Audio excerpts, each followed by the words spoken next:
Happening now. We want to welcome our viewers from across the United States and around the world. This is the EdTech Situation Room. Good morning, good day, good evening.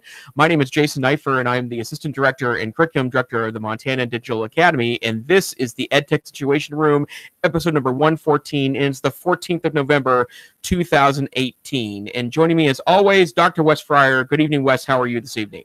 I am wonderful, and it is great to hear you sharing that introduction. So it was great to have you back last week, and glad to be back in the saddle, as it were. So I keep on looking at your map, though, and thinking I'm going to need to do something. I need to get one of those maps from Australia and New Zealand, right, that inverts the world and Right. has a little bit of a different perspective there. What's covering Alaska, by the way? It is a sticker from a band I saw a couple weeks ago. So Okay. nothing more impressive. Is this a statement about Alaskans or anything like that? No. So. Alaskans, good people. So Okay. I love Alaska. So very good. So lots going on in the tech world this week, and I do want to note no one's used my term technology correction yet. Although when someone stumbles into it, I hope that people will jump up and give me credit for the concept. But a lot of things this week are kind of all about we're starting to wring our hands once again about what to do about this and how to balance things out.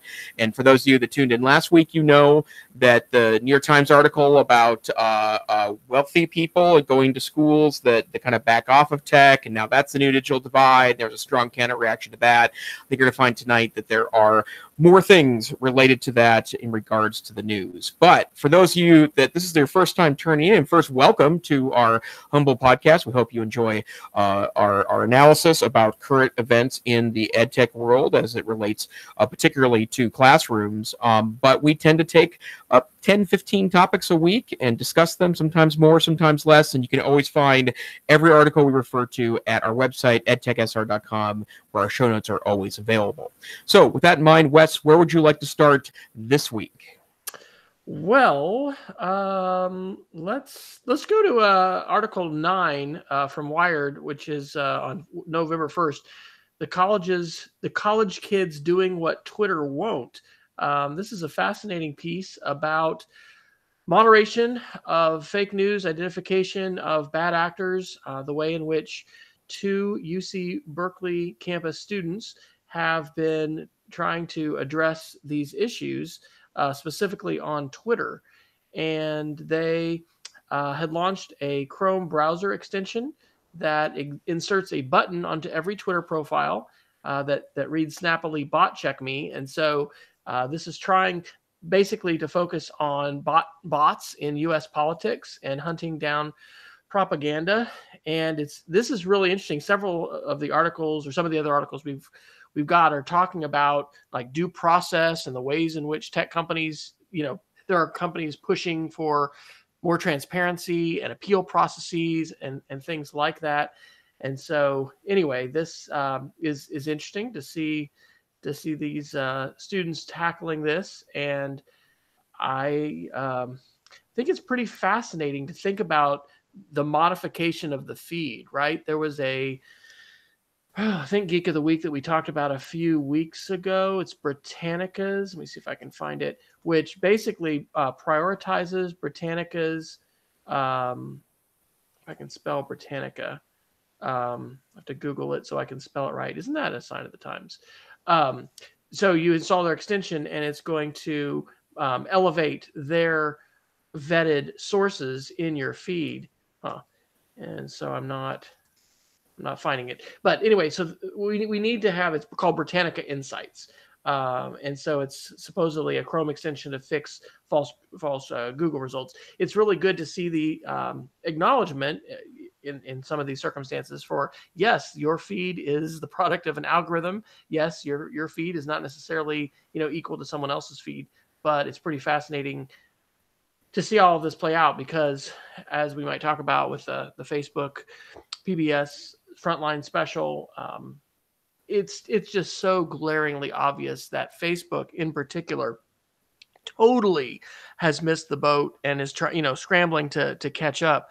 But this challenge of how do we not become consumed with polarization and fracturization and outlier viewpoints, and just have kind of a more balanced and civil discourse as a society is a complete open question right now. So good article, and good to see folks outside of the companies trying to take this into their own hands.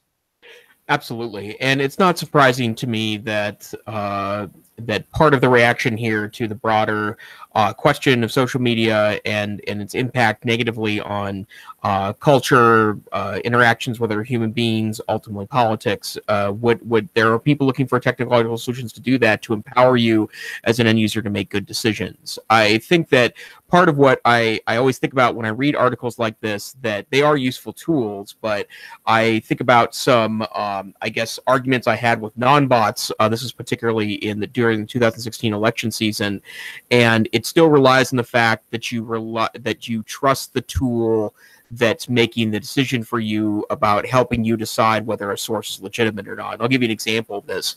I think the website Snopes is a pretty legitimate website, and they'll tell you, trust us not because we're right, trust us because we show our sources, right? You can always go to the bottom of a Snopes article, and they will pull in sources from multiple locations to try to confirm something that's right or wrong, and they always do a lot of research before they try to post an analysis on whether something is correct or not on the internet. And I had gotten into the habit during the 2015-16 election season to post Snope articles pretty frequently on Facebook when things were clearly of a dubious origin. And as it turns out, I had people push back against me because Snopes was biased, right? And to be honest, I've seen them call out right-wing and left-wing things pretty equally, that there are memes and, fake news actors from both sides of the coin that ultimately were shared quite frequently on social media like Facebook and Twitter. But it's kind of it's also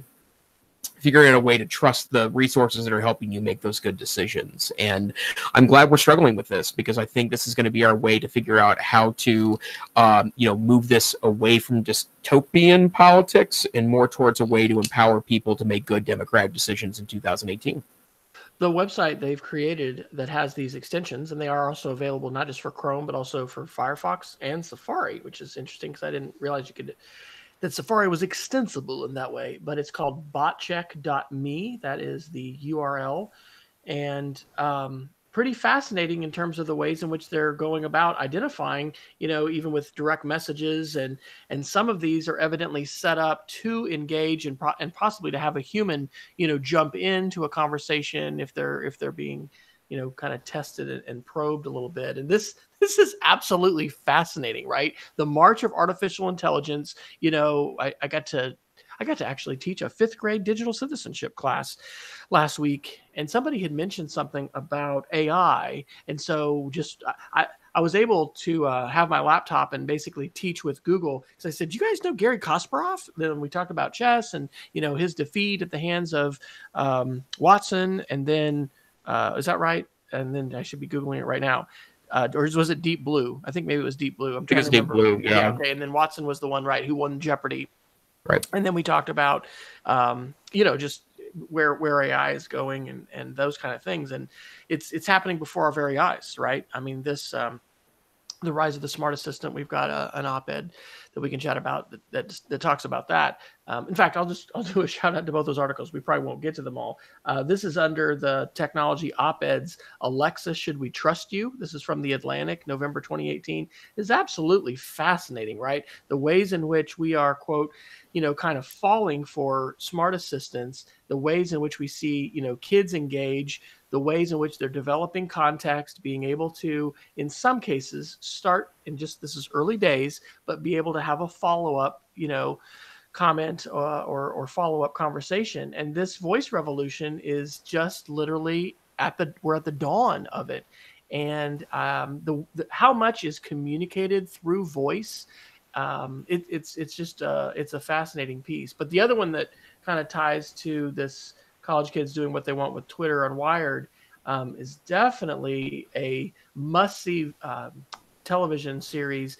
This is from PBS Frontline, October 29th and 30th, The Facebook Dilemma, Part 1 and 2. And I will admit that I did not make it through Part 2 last night without sleeping, but I watched all of Part 1 a couple nights ago, and it sadly it makes me depressed because, like one of the articles that we talked about in the last couple weeks, that really was a tour de force through all the from 2011 with Arab Spring, through Myanmar and Philippines and Indonesia and Brazil, the Ukraine, like all of these places where social media has been destructively co-opted by, in most cases, authoritarian voices, anti-democratic voices, and the not helplessness, but incredible challenges that any company is going to face because of the volume of content being shared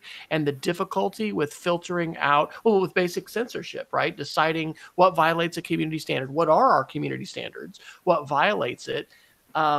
It is really, I'm not saying it's intractable and it's not solvable. I want to remain optimistic, but I don't think you can watch that Facebook PBS Frontline series and emerge joyful. Right. So, Well, and yeah, I mean, I think that's it's hard when a culture has been so consumed by a tool that so changes the dynamic between humans to be able to see beyond that in order to make good decisions about how to engage with it. And I got to say, the overwhelming research that I've seen says that introduction of these connection technologies are, for whatever good they bring, come with an impact, and that's why we have to think about things like balancing them out, right? And like you can't live on Facebook, right? Like that's not and I'm reminded by some of the grandiose claims of early founders on or that are quoted in the Accidental Billionaires, the book about Mark Zuckerberg and the early days of the Facebook creation, that that some of the dreamers of the group, Sean Parker in particular, were thinking this was like the next evolution of human beings. And obviously, I don't want to diminish the power of these technologies in extraordinary ways, but with all great technological innovation, there's going to be extraordinary shifts in culture that we have to figure out ways to deal with and move along. And in my mind, especially in the industry that we're in, the best way to do that is to constantly be reopening discussions in our classroom and empowering our students to do the best they can with the tools. And two episodes back, episode 112, when Jen Carey was on, that video, how humans get hacked. Yuval Noah Harari and Tristan Harris. I had a chance Monday with our school psychologist to share a chapel talk, actually a repeated one for our middle and high schoolers, and then modified one for our elementary kids. But for the middle and high school, and also, of course, speaking to faculty, that was the challenge, was to take a look at that video, because this idea that we are hackable, that, even when I'm flattering you, your mind will still respond to that. Even when I realize that I am living in an echo chamber and that these things are algorithmic, I mean, we are there's a it's the what's that, the mind body problem in philosophy. We are both biology and we're mind, but we are very biologically malleable. And so anyway, let's take that to the classroom perspective right here on the EdTech Situation Room. I mean, these are some of the challenges we need to lay before students, right? I mean, the students in our classrooms hopefully are going to be part of the solution to these kinds of issues, because barring some kind of dystopian Armageddon with a nuclear exchange or some kind of solar flare or whatever, I mean, the internet in some form is going, and hopefully it'll be in a fully interactive, non-fractured form. I mean, it's gonna be a part of our lives, and screens are gonna be a part of our lives, and I think we're merging with our devices eventually. So when you think about the tech correction, and I haven't written about this, but there's a number of tech haters, and I don't think tech haters or screen haters fully seizes on it. I think I might even read Future Shock by Toffler over the holidays, because I think we're living in a time where the pace of change is so great and the visible changes are so evident, especially with not just young people, but everybody with screens, right? That there's really a visceral backlash of folks wanting to say, man, I wish we were back in the day of, 3 channels on TV and no screens and just all this complexity and all this information, it would just go away. So anyway, I think that we need to engage students, hopefully, in having eyes wide open to the challenges that are being presented, and then, energize them to be a part of that solution, because it's not apparent what that solution is going to be. Right. I'm just being too pessimistic. But.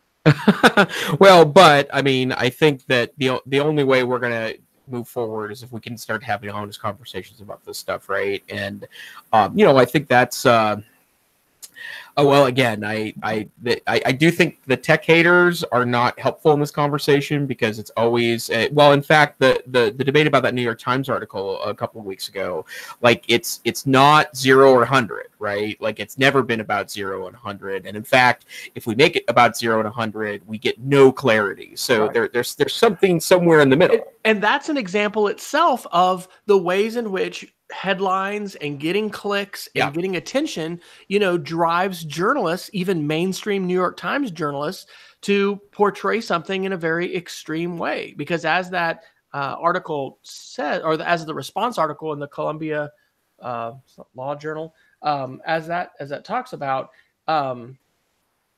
Columbia Journalism Review, it's not, those folks that are quoted don't say, I've taken all the screens away from my children. They're never allowed to use the devices. Right. They are walking, a road of balance. And so it's, it's our awareness. And this is why I personally have been grappling with how I would like to probably teach a media literacy class, how we need media literacy classes in every, school at some level. And that is, it's a missing piece. And of course, it does need to be integrated in everybody who's doing research, and, it can't just be a computer thing. But anyway, I've been turning over those ideas quite a bit. So why don't we talk about some more mainstream tech stuff? So you want to tell us about exciting Microsoft or other things? Yeah, sure. I'm just laughing because, if you and I are tackling with this, I mean, it's obviously that's tough stuff. So let's do a quick some Microsoft news. Unfortunately, it's not super great news, but we've reported here a number of times in the past in the podcast that Windows 10 has moved towards a every 6-month update model. It's a software as a service model, which means that it shows up. A new version shows up every 6 months, and you don't buy it. I mean, you don't buy it. It's a one-time purchase that probably comes with your PC anyways, and they were basically giving it away to older PC users that were on Windows 7 or better. But unfortunately I wasn't around during the time when this happened in October, but the October update was dramatically flubbed, and this did not happen to me because, to be honest, I was so busy during the months of September and October, I didn't have an opportunity to upgrade. I have one PC in my life that is a relatively a frequent user. It's my work laptop, and I didn't have time to upgrade. I usually do almost immediate upgrader because I have other computers around in case something gets blitzed. But updaters were reporting that the new version of Windows, the October 2000 update of Windows, was actually deleting files as it updated. And it's not a super huge deal if you are, only storing meaningful files in the cloud, which is my strategy, which itself has some issues too for some folks. But if you were storing anything meaningfully locally that you don't have cloud backup of, those files were essentially gone. And there were some workarounds that some people found useful in order to deal with that, but the majority of people that lost files, those files were lost for good. So Windows pulled the update, completely obliterated the update. They worked with a series of users that were early adopters to attempt to get files back, and my understanding from reading materials was that was sometimes successful, sometimes not. And then they tried to release a second version of that software software to they call them insiders. It's early adopters that choose to be on a fast track. That version had issues, and so finally the October update became the November update. And so 2 quick articles. One of them is from yesterday's edition of The Verge that talks about how the October 2018 update is now available. It's available in 2 ways. It'll be slowly rolled out via Windows Update, or you can go to Microsoft's update website and download either a piece of software that forces the update, or you can start over and wipe a machine and do it from new, which, to be honest, is usually my strategy when dealing with Windows-style updates. But the important piece here is the other article from The Verge from yesterday that talks about that Microsoft really wants to focus on quality after a series of kind of buggy releases this year. And I will tell you, I mean, Windows, I had the opportunity recently to use a late 2015 Windows 10 operating system, and then I've been using the newest version every time it's released, and it is substantially smoother. It looks nicer. It seems more functional. It has good user experience from my personal experience, but I agree with the article to say that 2018's releases were pretty buggy, and Windows needs to find a balance there between the two. Now, it's likely if you're a school tech director or if you're an end user at a school, you're waiting for these updates anyways. At least a month is the standard protocol for a lot of folks, but if not, at least a version backwards so that you aren't rolling out a piece of software that's going to kind of bork your all of your end users' machines. But it's interesting that Microsoft is now focusing on that stable quality issue as opposed to getting new features released. Well, they are supporting that in word and not in deed. We have had 6 of our lab computers, like of 40. We've got 2 language labs that have about 20 Windows now 10 machines in, and it's a mystery why their screens are black. They've just gone dark, and we can't even get an external monitor to go. It's one of the issues that we're working. I think it's due to updates. I don't know why those machines got updated. We use deep freeze to freeze the machine. So unless they're unfrozen, then they really aren't, they're not supposed to be able to change their OS. But one of the couple things I picked out of those articles, number one, Microsoft has really changed their process almost in a crowdsourcing way in terms of beta developers. So similar to the way that Apple, if you want to be a developer, I think you still have to pay to do that, maybe, or maybe not. Maybe you can just register and do it. I know for Chrome, if you just want to install, the latest build or whatever, then you can do that, and you can run that and provide feedback. So Microsoft, though, this is a substantial change for them to have people providing that kind of feedback. But even though they've got that, that didn't avert these problems that they've had. But the other thing is, you are basically better off just waiting for the update to push, because, and I don't know if it was in these articles, but I've read recently, if you go ahead and click and say update, then it is going to pull something that wouldn't necessarily push to you. And so that's part of what happened here with this October update. Anyway, they've got to figure this out. And we are taking a look at for those users that are just really staunch laptop users at school, or staunch Windows OS users. We've been traditionally Dell for most all of our PCs, with just a few exceptions. But we are looking at Microsoft. I hope that they can work this out as far as an alternative system, Windows S. Some things that an OS that is better cloud managed. Intune is something we're going to be starting to take a look at, which is their mobile device management platform. And, it's good to see Microsoft making some of these changes, but these are some major, major blunders, especially with regard to, the deletion of files and things like that. I mean, that's just crazy for their flagship OS to be having those kinds of blunders. So, right. Well, and you mentioned Chrome, and I'll just give a brief shout out. And we've talked about this quite a bit, but I'm basically Chrome guy now. Like I've been traveling a lot in the last couple of months. I'm actually going on vacation next week, leaving the country for a week and a half to go to Costa Rica, and I'll be bringing I brought a Chromebook with me to site visits in northeastern Montana for a week and a half. I brought a Chromebook to actually every trip. I don't carry around either a Mac or PC laptop anymore. I can survive 100% on a Chromebook. And the great thing about a Chromebook, I have had updates blitz Chromebooks before, and all it took was rebooting and so-called power washing that device and starting over again. And I spend a lot of time in the beta and developer channels, which means it's inherently unstable.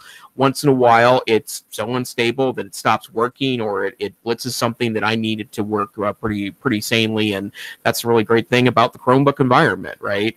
That it allows you that opportunity to start over again when you need to. So yeah, I agree. I think in the same way that I know that the Android community has been pushing Google to work on both polish and functionality in kind of uninteresting things. For example, Android 9 or Android Pie, as it's called, worked on battery life, was a key piece of the Android most recent release, even though it didn't release a lot of new features or radically different user experience or user input experience. It did focus pretty aggressively on a better what's the word I'm looking for? Oh, a more stable operating system, right? Like that, don't focus as much on something interesting visually or wicked new features. Just make the stuff that exists work better. And I've heard a lot of great compliments for that particular operating system. I haven't had a chance to use it yet, but it apparently is much better. So interesting stuff. Here's a positive article, which I was thrilled to read. This is from Inc. magazine on October 31st on Halloween. Drawing is the fastest, most effective way to learn, according to new research. And I'll drop into the show notes also the original journal article, which is about 6 months old, or maybe, from August. So not quite, but Sage Journals from August 30th, the surprisingly powerful influence of drawing on memory. But the author, Jessica Stillman, who's summarizing the research, is pointing out there's just not a lot of research about this, sketching and doodling. I'm a real big fan of sketchnoting. In fact, Sylvia Duckworth, we'll give a shout out to Sylvia and link to her new book on sketchnoting. She's been doing a great series, which sadly I've not been able to make time to do, called Sketchnote Fever. But drawing and sketching, I love that as a strategy. It's one of the show with media strategies. I feel like it's like it is language translation, right? You're taking in things through your ears and through your eyes, and then it's coming out your hand as icons, as drawings, and sometimes a mix of words. But anyway, I was thrilled to see this. And of course, this is one study, right? So this isn't conclusive, and this isn't like, take this to the bank with all of your, cash in all your chips. But this was a Canadian research team.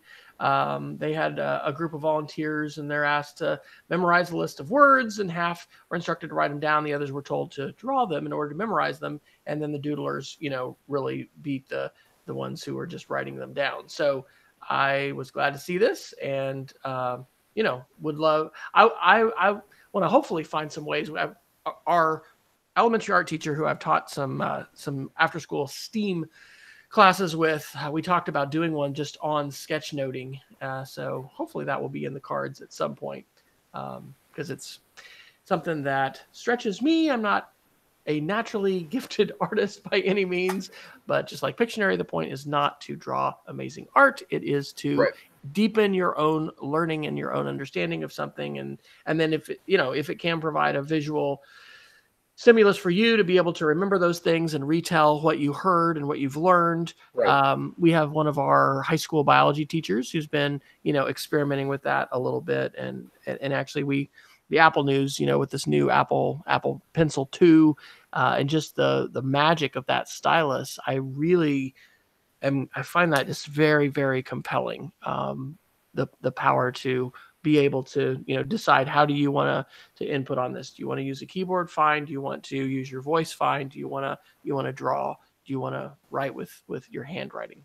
Right. So, well, and this reminds me of the research that I believe we cited on the podcast a couple of years ago, but there was a lot of mainstream press about the research that says that handwriting notes is more effective than typing notes.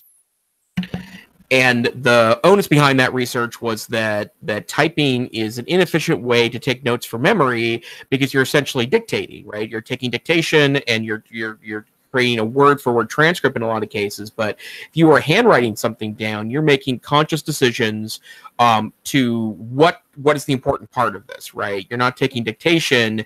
You're doing higher order thinking. Right, exactly. You are cognitively, the cognitive load and challenge is different when you're translating into a visual vocabulary and not simply doing a replication. Right. And then the other piece of this too that's also I think super interesting is that this has to be similar. I'm looking forward to going to take a look at the study, but I'm almost certain this has to be part of that case. But there is also some suggestion that the physical, like using your hand, is the important piece here, right? Like it is it's all these things work together in order to create memory.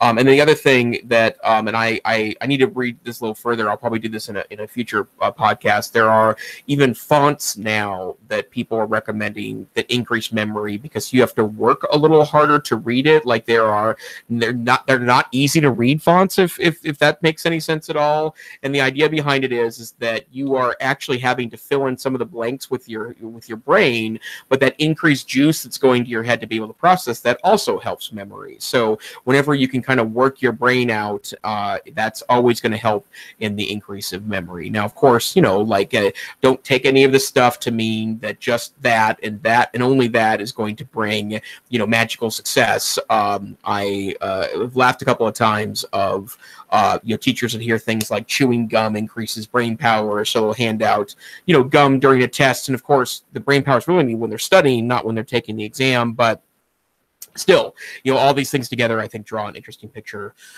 of how learning works. Drawing an interesting picture. Very good. Where would you like to go next?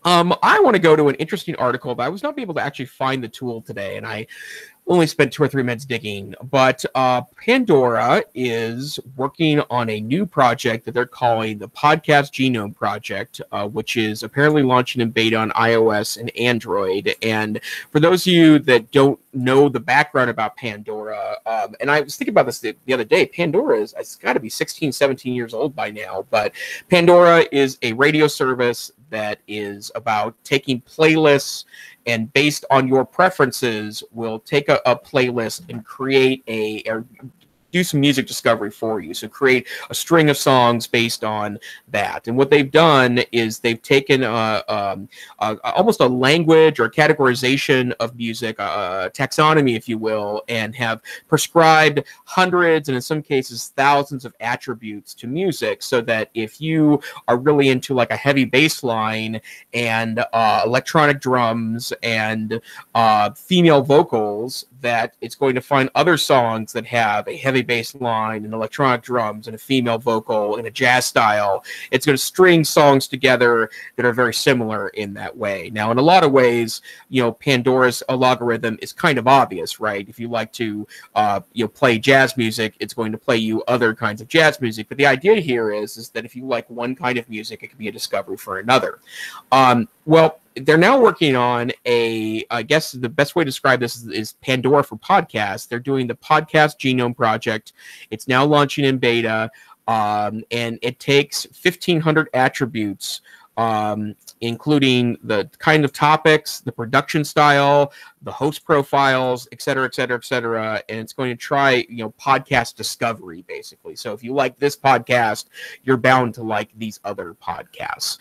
The thing that's super interesting about this, and the reason why that I even ended up on this article is, of course, the article itself talks about how like podcasts themselves aren't a panacea. A lot of people can't make money in them, yada, yada, yada. But, and it seems like, and it's always very surprising to me, based on the extraordinary amount of high quality content available via podcasting, not the least of which is, this truly beautiful podcast that we're hosting, it still seems to be kind of a niche market about who is really consuming podcasts at a really high rate. So I think it's great that there's more attempts to try to create ways to help people discover other types of podcasts. I really also love about Pandora the fact that it's trainable. So we went with the girl. I went with the girls on Sunday night to see the new movie about Queen, Bohemian Rhapsody, which I just loved. It was awesome. So I have probably consumed last night and, especially, well, just in the evenings this week, like, 30 Queen videos or whatever. And Sure. so I like that part of, Google is giving that to me that, hey, you liked that video, you're going to hear another one, or, I'm going to recommend this. And I've loved working with Pandora over time, and even now with like Google Assistant, being able to say, hey, geez, thumbs up, thumbs down. And then my understanding is that those are contextual to the channel and the station. I hope they are, because, in some, I love Billy Joel, but I don't want him on, my Sonny and Cher channel. There you go. You just got more information than you needed. Anyway, I love being able to play with that. Right. And it's like living in Hogwarts with like Harry Potter, because you've got these different words you can say and you can make this device do things. So it'll be interesting to see if they have the same kind of thing with podcasts, because discovery of content is a huge thing, right? Having an algorithmic,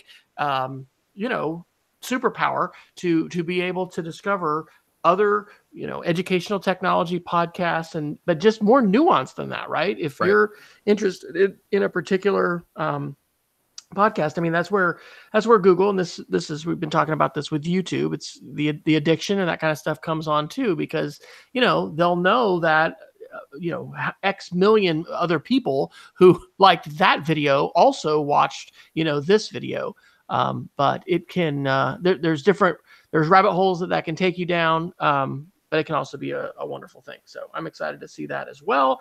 And much like we're seeing the renaissance and the early days of voice assistants and smart assistants and just, speech to text in general, I'm very excited and very positive about podcasting and where that is all going. I don't know that we have an article in this show if it was last time or I read it somewhere else, but, just talking about how many folks are learning now. I think it was from last week's show, via audio, right? And through podcasts and through Audible. I'm finding myself now a little more than maybe I have in the past, just saying, okay, I'm just going to take a break. I don't, it's actually not good for creativity to have a constant stream of input. We need to have times of taking a break and having the stream of inputs, silent for a while. But I think it's great, and what an incredible day that we live in. I mean, who would have thought growing up in the 80s, which I'll date myself, I mean, that you'd live in a time when you could sit in your living room. I watched the whole Queen concert from Wembley Stadium in '86, and all these interviews, and it's incredible. So yeah, there's some positive to go with your Facebook and social media negativity today. Yeah.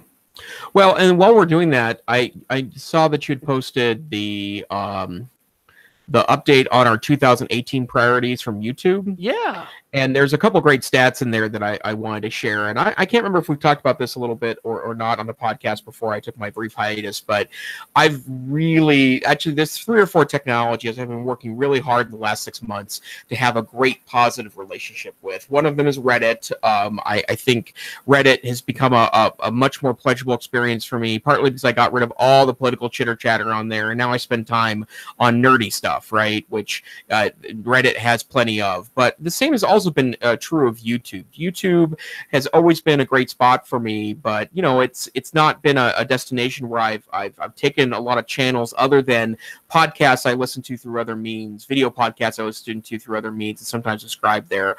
Well, I've dramatically expanded my viewership of YouTube in the last 6 months. And I found a number of excellent channels that I think are the spirit of YouTube, right?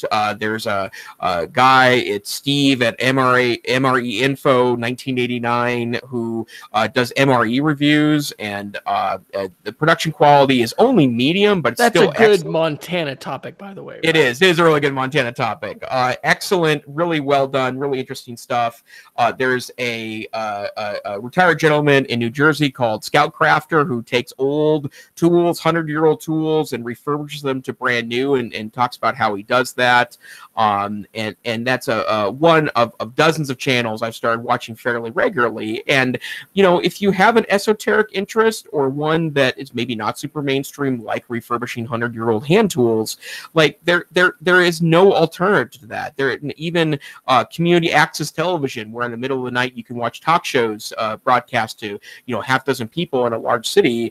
It's still not going to have some guy who's refurbishing century-old hand tools to brand new again. And so let's have a moment of acknowledgement of how amazing that is, and how it can spread a lot of craft or folk knowledge in ways that we've never had the power to do before. And let's take it to the academic term, right? We're talking about the long tail.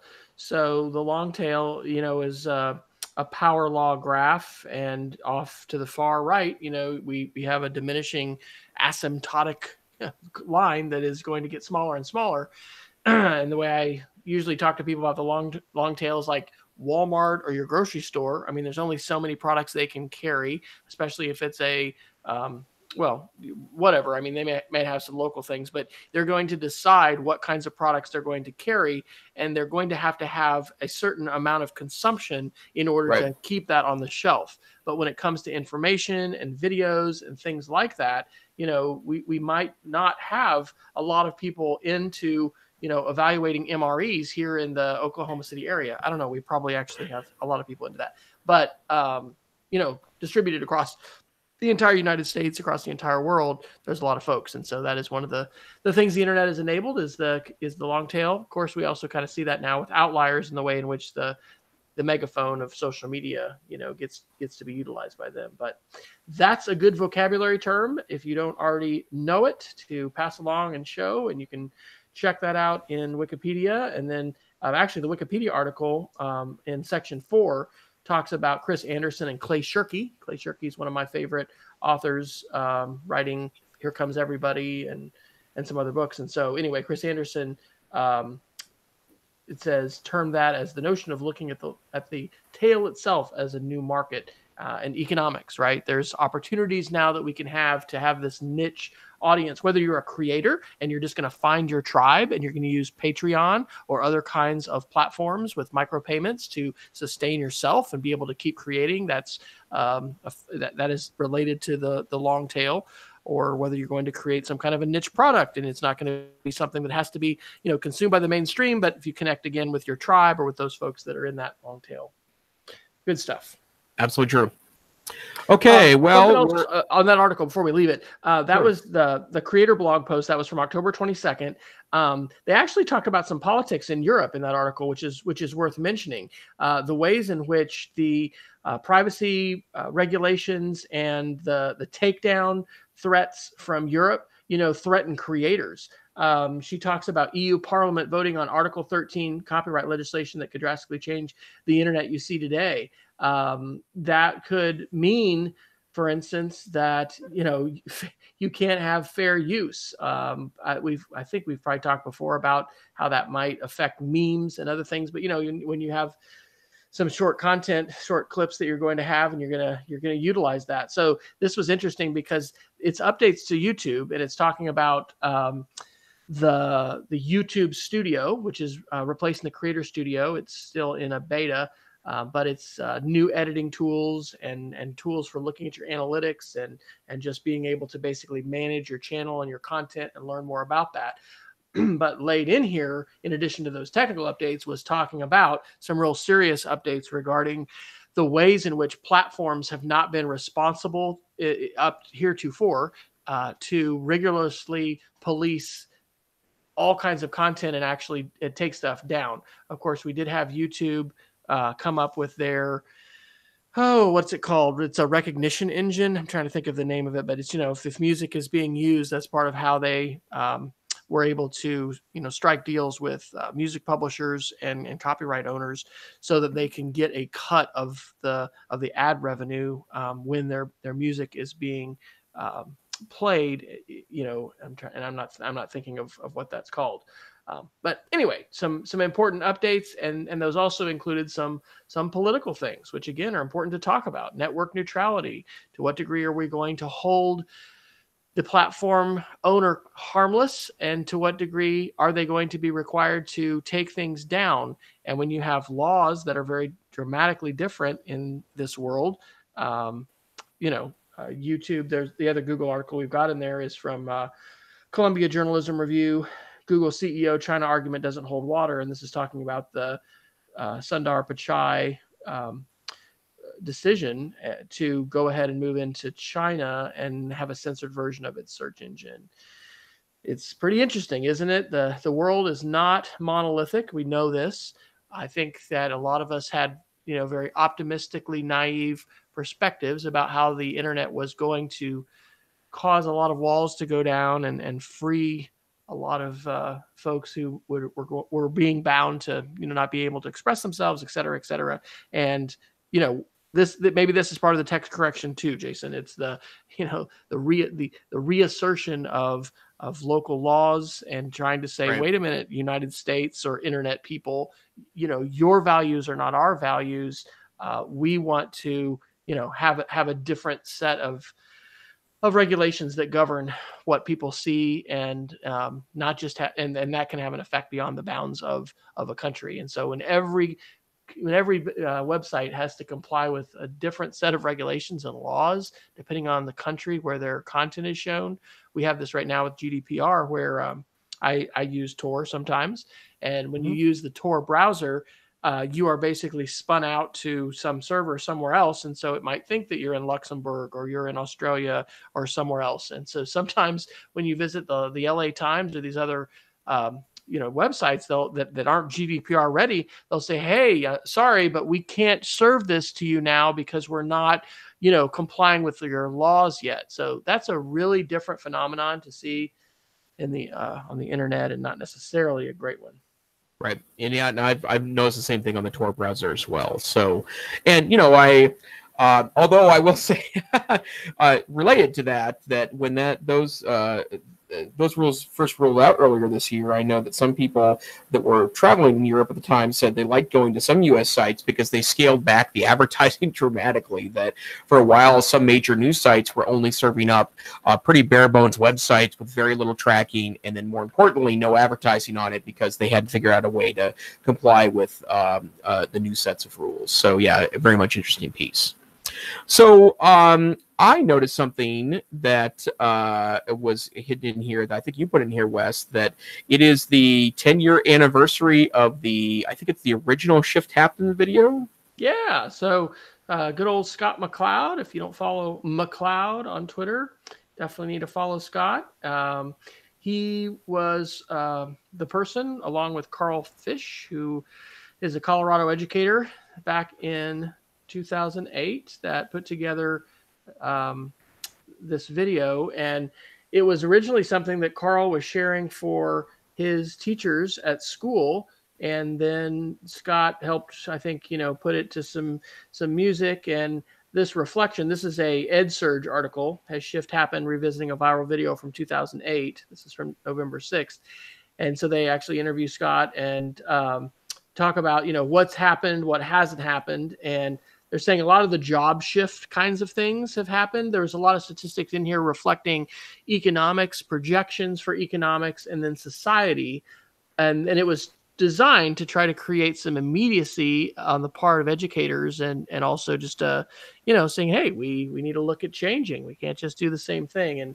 And his conclusion is, surprise, surprise, schools are slow to change. And as they, were perhaps a little more optimistic than is proven to be valid as far as how quickly schools and educational institutions writ large are going to adapt to the new environment. So do you remember, what do you remember about this video? And did you see this at a conference, or how did you encounter this first? Yeah, you remember this time, Wes, like the videos like this were at the beginning of, every invited speaker into a school, most conference keynote showed the sort of thing. I'm sure both you and I use these videos at the time quite aggressively. And I always I balked at some of this stuff, to be honest. And for being a nerd and a guy that's a pretty big tech advocate, I've always been a bit leery about technology's impact on the classroom.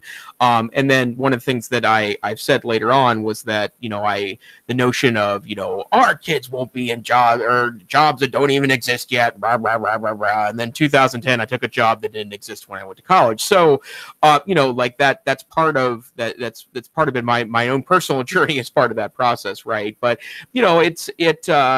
I do think that was an important warning's a strong word, because I don't think that was their intent, but it was certainly a message that we need to start looking at things just a little bit differently. Right now, that said, I like the whole notion of the fact that in the future that folks would have 18 different jobs and all those that are being tossed around. I think part of the reason why that's the case is because I think the nature of work has become much more inconsistent in a negative way for workers, right? Like, for example, if you're going from job to job to job, it's hard to save up or have a meaningful retirement. If you are going from job to job to job to job, the chances are you're not going to have as consistent health care as I think you need to be a survivor in 2018. But you ignore all those kind of factors. It was an important message, and I think Wes and I are both amongst the field that said, we need to be thinking about this first and foremost as an opportunity to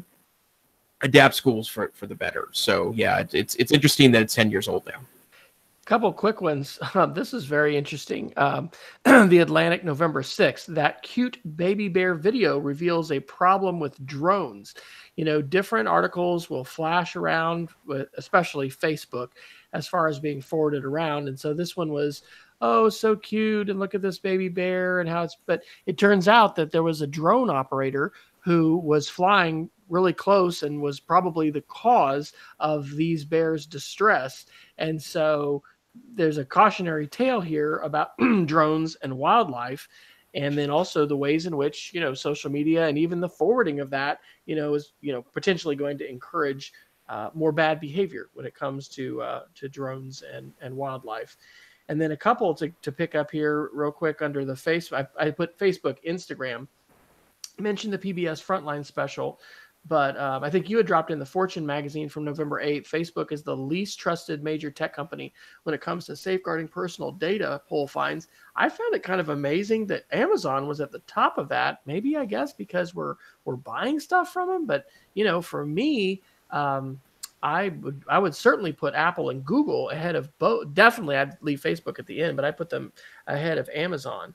But then that's where we have the Verge article from November 14th about the human rights groups wanting Facebook to offer due process for takedown, which again is pretty interesting, right? It's a private company. They don't have to do this. They're not subject to, the Constitution and things like that. But of course, our expectation in the West and our liberal democracies is that we're going to have some due process there. But then the last one in that section is from The Verge today. Instagram starts rolling out dashboard that shows how much time you spend on it. And I will say that we have started taking a look on our iOS devices with iOS 12, the screen time. We're not actually running the what's it called? Disney Go. It's been a while since I've been talking about this, but it's the little router attachment that makes a VPN and does filtering, for the kids' devices and all this. We're actually using some of those screen time controls. And so this is part of the tech correction, which Jason has, been talking to us about for months. And we're seeing the companies that, profit from the more time we spend on them having to respond because of the public pressure to, provide some screen time monitoring tools. And in the case of iOS 12, some actual controls, which my youngest daughter doesn't like because now her, device stops working at 10 o'clock because we have that limit that's on there. I've, just used mine kind of mildly to take a look at it. My wife has dramatically changed her consumption of Facebook and even Netflix and actually switched to more TED Talks in the morning. she varies. So we're back to like NCIS, I think. But anyway, it's valuable to get feedback on how we're consuming media, and that's going to be an enduring thing we're going to need, right? Because it's good for us to be thoughtful about how we're spending our time. And if you look at some of these graphs and go, oh my gosh, I spent how many hours on Twitter or on Facebook, there are some better ways to spend our time. Not to say that we're not screen haters here, but we do want to be thoughtful and deliberate users of the tools. Yep, absolutely so. Okay, let's see. Well, I just noticed we're near the top of the hour. So shall we Geek of the Week it? That sounds good. Unless there's just anything else you wanted to pick up quick. That's kind of why I shot through a few of those other ones. But we did a pretty good job covering most of the tonight. I'll just say this one because it's funny. The Mozilla Foundation has released their report of what they consider to be the creepiest Christmas gifts or creepiest gifts ideas, and it starts with the least creepy to the most creepy. The least creepy on the list are things like the Kindle, PlayStation. The Nintendo Switch is on the least creepy list. If you go all the way to the bottom, the creepiest things include the Amazon Echo, the Google Home, the Amazon Show, a couple of drones, the Nest camera, and obviously these things are pretty I guess for the lack of a better way of putting it, are things that I think what you're bringing into your home when you buy them, but you may want to peruse the Mozilla Foundation's thoughts about what is creepy and what is not. And the worst offender there at the bottom is the Freddy baby monitor, which easily hacked, uses a default password of 123, and doesn't even have a manufacturer's privacy policy. So yes. There you go. Yeah. So, and I can think of few constituencies in the world that are more paranoid about safety than new parents. So yeah, don't buy the Freddy baby monitor. All right. Well, I'll do my Geeks of the Week real quick. Couple fun ones, and then I'll do the serious one first. So for our show, we want to locally archive both an audio and a video version, so folks can download. And I should look at some statistics, but I'm pretty sure most folks, maybe it's just because I consume mainly audio, but I think most people, we're over 50 subscribers now on our YouTube channel, by the way, but most folks are probably listening to us. Anyway, that's not that difficult to do, in QuickTime Player to export an audio only M4A version. And then I use iTunes to convert that into a lightweight 32 kilobit, version that will play well and not take a lot of download time. The bigger challenge is taking the video, right? So YouTube will let us, since it's our channel and it's our content, download that content, but it only lets you download it in the high definition quality, which is a huge file. And so what we have done in the past, is use some of these third-party software applications, which are technically not terms of service compliant with YouTube. So it's kind of a cat and mouse about what works, and then downloaded a 320p, which is half the size of a 7. Well, I guess it's not quite that, but anyway, it's about half the size. It works out to be a little over 100 megs for an hour-long show. Well, last week we reached an impasse because I couldn't find a website that would let me do that. And so that pushed me to explore a graphical front end for a wonderfully powerful set of tools that's called FFmpeg. That is a Linux-based compressor, and so if you run a Mac, you have access to it, but it all works from the command line. And I'm really not much of a command line guy. I do some stuff, but not a lot. So this is a graphical front end. It's called a comprehensive media tool for Mac OS. It is shareware, but it gives you 10 free uses. And I think I probably will buy it. I used it last week to compress the show. And I have a link there to Backstory, which is the blog post that I wrote about that. So pretty cool, pretty geeky, but a free, well, if you want to use the command line, a free option for being able to compress your video. And then for, I think it's like I don't remember what it is. It's in pounds. I haven't bought it yet, but it doesn't seem like it's going to be that crazy to purchase. And then really quickly, two fun ones. The Noun Project, which is a wonderful icon website that is Creative Commons and just just superb. And I actually helped my wife get a bunch of icons that her kids have been doing narrated slideshows this week, and they've integrated icons as well as photos of this soup project that they did. They have a really fun bot called the Thankful Bot. And so I will put the tweet of this out. I am thankful for the podcaster Jason, or for podcasting, and for Jason. So there's a little icon of a guy podcasting, and the state of Montana shown in all of its, doesn't quite do justice to the width of your state. But anyway, it's the iconic shape of Montana. And so you will type in 2 words, and then it will make you a little graphic that you can share. So you can use your visual vocabulary and help deepen your own learning with that. And then the last thing was memes. I'm not a big guy for memes, but this was a hilarious one. And it was called Me Voting in 2016 versus Me Voting in 2018. And that is just hilarious if you want to, scroll down there and see all the very, I love the dog. Anyway, depending on your political persuasion, you may or may not find that as funny as I do, but.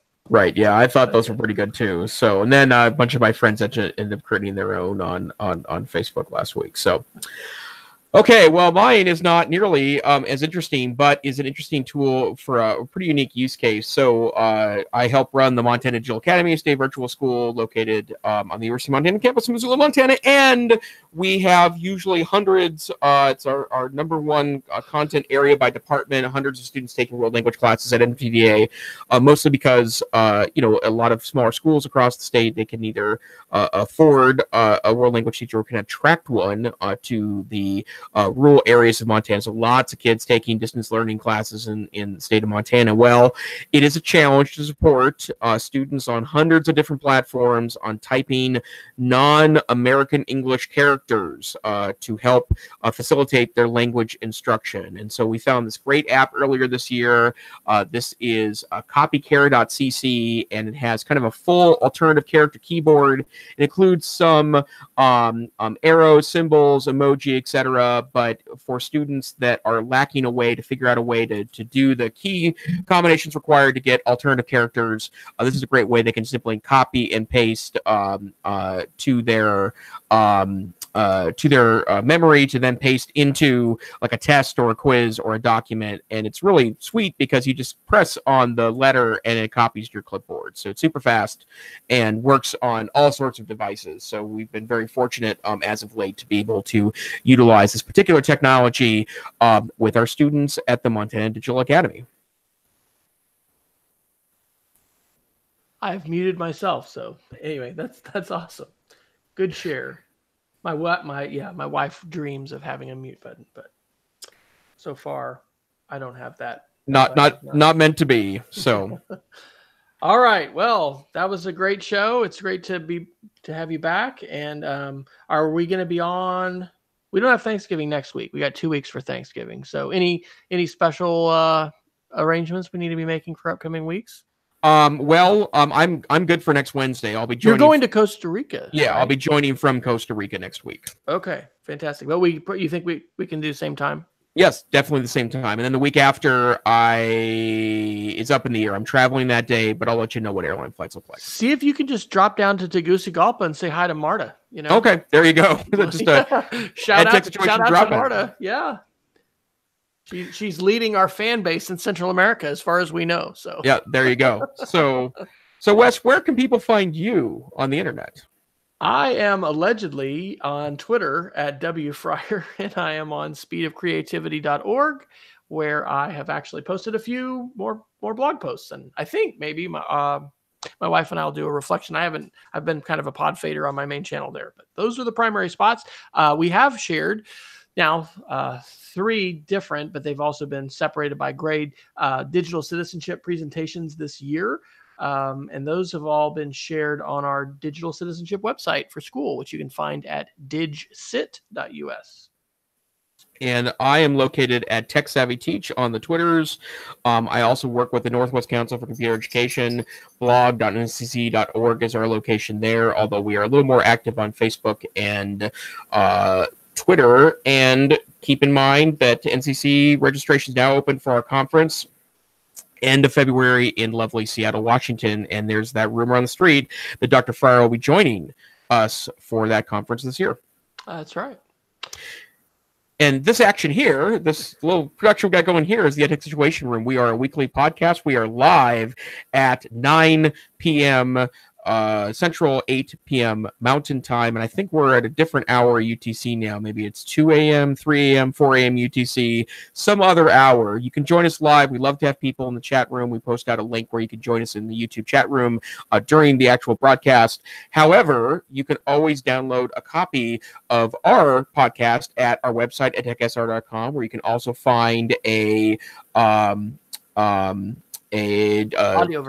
audio version of that tiny audio version for you to download. Also, the show notes are located there, and we're also available on wherever finer podcasts are aggregated, which includes things like Stitcher Radio, Pocket Cast, which is, by the way, releasing a new UI in the upcoming week, Downcast, great iOS app. We're in all those directories, so feel free to listen to us there. And if you happen to be on Stitcher or you're using the iTunes podcast library, give us a review. That helps other people find the podcast, and also logarithmically puts us up on search engine results on those various platforms.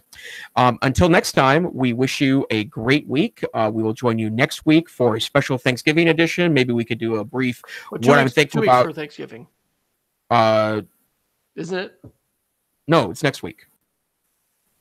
Next week is Thanksgiving. It is. Okay, you're right. Yeah. Thank you for that. It's a sign, folks. It's a sign. Okay. Yeah. No, vacation is coming soon, Wes. There's relief coming. I gotta get my turkey this weekend. Thank you, Jason. See, there's important reasons we do the show. Yeah, absolutely. So we'll see you next week for a Thanksgiving edition of EdTech Situation Room, and we hope you stay safe and savvy. Have a great week. Adios.